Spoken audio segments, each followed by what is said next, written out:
রাষ্ট্র আমার সম্মান করে, তোর সম্মানের জন্য আমি বসি নাই। আরো যারা হুজুর আছে তাদের সম্মান কর। যদি না করিস তোর জীবন কিন্তু শেষ হয়ে যাবে। জানিস মরণকালে তোর গালের ভেতর পানি ঢুকবে না। শুধু তাই না, হুজুরটার সাথে যদি তুমি বেয়াদবি করো, তোমার একটা মারাত্মক রোগ হবে। সেই রোগটা হলো ডায়াবেটিস। কি রোগ? আমি দলিল দিয়ে যাই, পৃথিবীর ভিতর সর্বপ্রথম ডায়াবেটিস হয়েছে কার, তার নাম জানেন? বলে দেবো? ওই শয়তানটার নাম হইল আবু জেহেল। কি নাম? জোরে কোন কি নাম? মামা কোন যাচ্ছে তাড়াতাড়ি ঘুরে আসুন।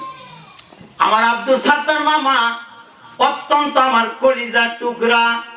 মামার আমি কত শ্রদ্ধা করে ডাকি জানেন? আমার মা পরিচয় করে দিছে, পরিচয় আমি ভুলি নাই। যে কথা বলতে চাচ্ছিলাম বাজান রে, এই আবু জেহেল বদমাইশ আল্লাহ নবীর বিরুদ্ধে চলছে, যার কারণে বদমাইশের সর্বপ্রথম ডায়াবেটিস রোগ হয়ে আছে। তুমি যদি আজকে আলেমদের সাথে যদি বিয়াদবি করো, লিল্লাহে তাকবীর, লিল্লাহে তাকবীর, প্রধান বক্তার আগমন, আমিনুল ইসলাম হেলালি,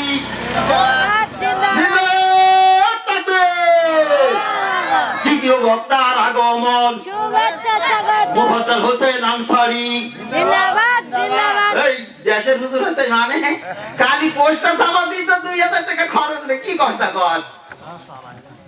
সম্মানিত দর্শক বৃন্দ, আপনারা পোস্টার পান, পোস্টার ছাপা দিকে টাকা লাগে কি লাগে না?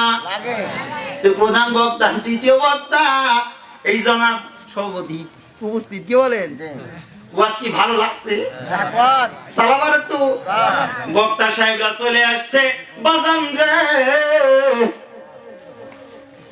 মাঝে মাঝে একটু মস্কারা না করলি মন তো চাঙ্গা হয় না, ঠিক না? মাঝে মাঝে একটু দেওয়া দরকার। যে কথা বলতে চাচ্ছিলাম, আলেমদের সাথে যদি বেয়াদবি করিস তোর বউ কিন্তু থাকবে না। কারণ যার ডায়াবেটিস তার বউ থাকে শয়তান, থাকে কোন রকম। এই যে 12 বছর ওয়াজ গেল করবো বাজান রে, আলেমদের সাথে যদি ভালো ব্যবহার করো, বউ কিন্তু তোরে ভালোবাসবে। তোর টেকা যদি থাক, তোর ঘরে শান্তি নাই। কিন্তু জানিস, আমি আল্লাহর রহমতে এই দেশের মাহফিলটা পরিচালনা করছি, এর পেছনে টাকা খরচ হয় কি হয় না? সত্যি বড় আমি আনন্দে বলতে চাই, আজকের এই মাহফিলটা আমার মা সুমাইয়া বিনতে সিদ্দিকা দায়িত্ব ছিলেন। ছেলে মেয়ে টাকা দেয় না, ওই ছেলে মেয়ের জন্য আমি খরচ করব, এত সহজ? ওই কষ্ট করে ছেলে মেয়ে মানুষগুলো টাকা দেবে না? আমার মা সুমাইয়া, আমার মা জামিলা, আমার জীবন সঙ্গী, আমার অর্ধাঙ্গিনী, ঠিক এই চলমান প্রতিষ্ঠানের হেড ম্যাম ইসমুন্নাহার সিদ্দিকা আমাকে টাকা দিয়ে বলছে, হুজুর এই প্রতিষ্ঠানের যেহেতু তিনি দায়িত্বশীল ছিলেন প্রথমে, তার জন্য একটা মাহফিল হবে, আমরাও টাকা দেব। জোরে কন্যা আলহামদুলিল্লাহ। ওরে বউ, তোর এরকম হওয়া লাগবে।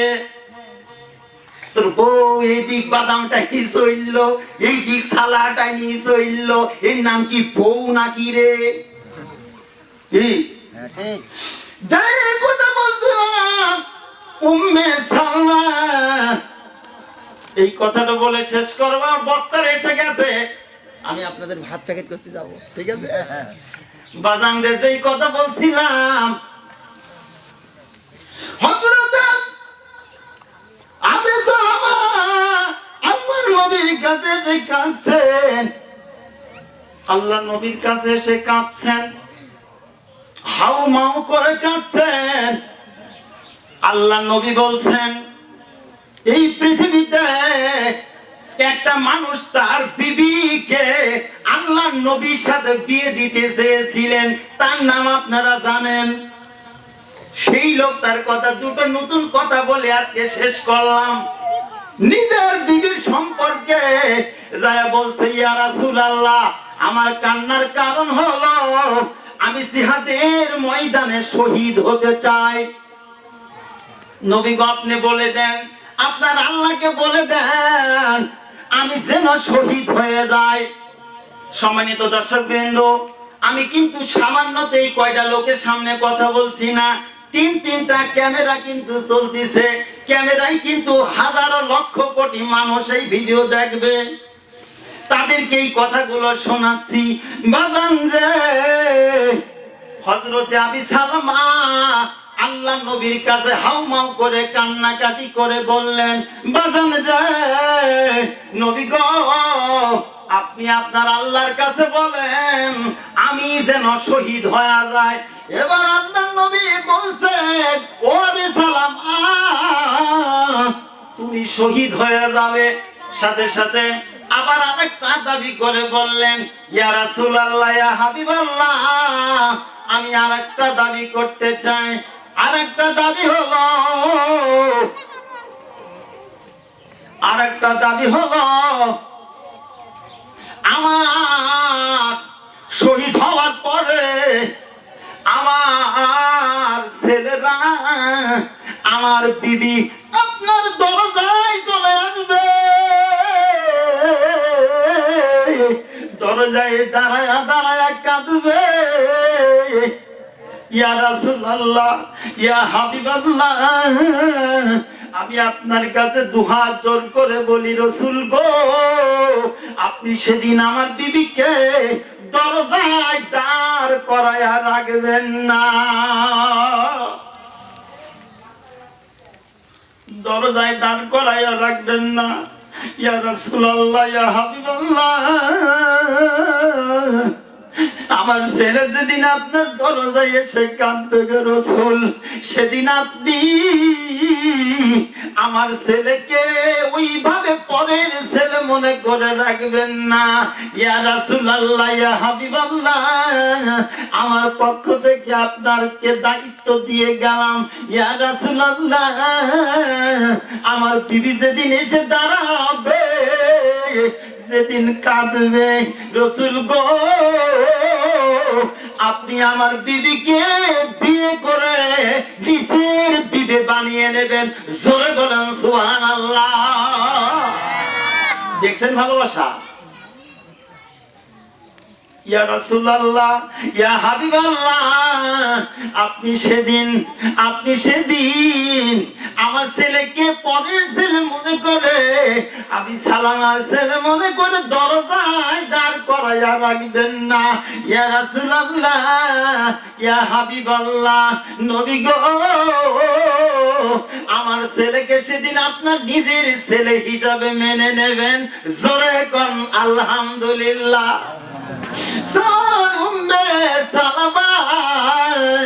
জিহাদে শহীদ হয়ে গেছে, যখন শহীদ হয়ে গেছে, বাজান রে, ঠিক সময় মতো আমি সালামার জানাজায় দাঁড়ায়া দাঁড়ায়া কাঁদছেন, রাসূল ঢুকে ঢুকে কাঁদছেন, বলছেন আমি আত্মহত্যা বসে আমার সালামার জন্য আমি দায়িত্ব পালন করলাম, তাকে কবরে নামা দিলাম। আমি রাসূলুল্লাহর উপরে আরো দুটো দায়িত্ব রয়ে গেছে, আমি এই দুটো দায়িত্ব কবে পালন করে দিতে পারবো? সম্মানিত দর্শকবৃন্দ, আমি আপনাদের কাছে টাকা চাইনি ও পয়সা চাইনি, আমার জীবনের সর্বসর্বা দিয়া আমি আপনাদের লক্ষ লক্ষ টাকা খরচ করে একটা প্রতিষ্ঠান আপনাদের দরজায় দাঁড় করাই গেলাম।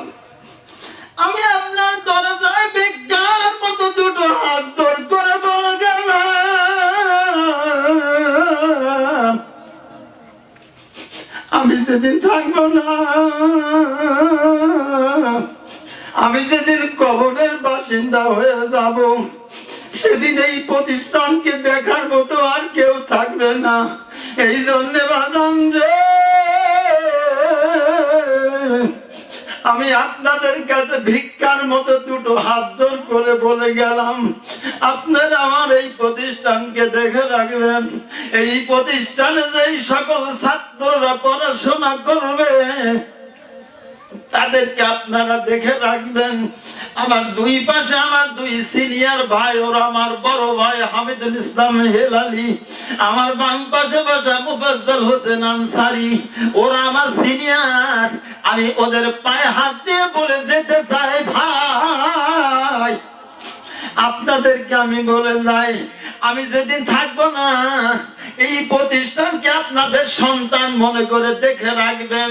আমার মিতা সিদ্দিকুর রহমান এই প্রতিষ্ঠানের পাশেই যার বাড়ি, আমি তাকে অত্যন্ত কলিজার কাছে মনে করি। আমার মামা আব্দুল সত্তার স্যার, আপনারা যারা উপস্থিত আছেন সকলের প্রতি আমার চাওয়া, এই প্রতিষ্ঠানে তো সন্তানদের আপনাদের বেতন দেওয়া লাগে না, ফ্রি পড়ানো হয়। এই প্রতিষ্ঠানে আপনাদের সন্তানরা পড়বে, যেদিন মারা যাবেন, আজকে যেমন আমি আব্দুল মজিদের জন্য, হাজী নাসির উদ্দিন সাহেবের জন্য, আরো কত মানুষ তাদের জন্য আজকের এই মাজলিসের ব্যবস্থা করেছি। যদি এই প্রতিষ্ঠানে মারুম যদি না পড়াশোনা করত, মজিদের বেটা যদি এই প্রতিষ্ঠানে পড়াশোনা